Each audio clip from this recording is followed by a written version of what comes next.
Calculus Lesson 2, Derivatives. Let's get started. So, today's lesson, we're going to define what derivatives are. We're talking about it every single time, but we need to know the true definition of it. We're given a function f of x equals x squared, and we are trying to find the derivative of this function, meaning an expression for the slope of the function at any given point x. So let's go ahead and put two random points. I'll label this point x, and now I want to go h steps to the right. So I go h steps to the right of the function, and I have a point here, x plus h. This distance is going to be h.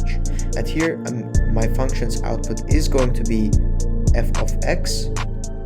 At here, my function's output, which is y, is going to be f of x plus h.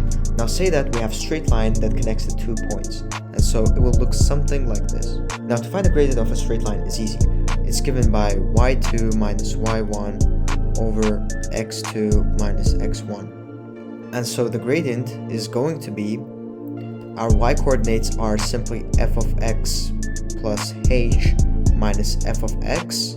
Our x2 is going to be x plus h, and our x1 is going to be x. And so this simplifies to, the x's cancel out in the denominator.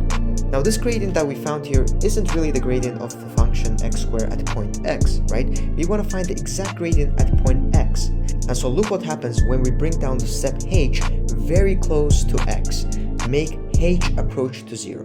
So if we make limit as h approaches to 0 of this expression right over here, the h here approaches towards x, and so our gradient becomes something like this. Now as h approaches towards 0, we see that a gradient is formed at x, and this is the gradient that we're trying to find. And hence we can say that this expression right over here is going to be our f prime of x, which is the derivative of f of x at any given point.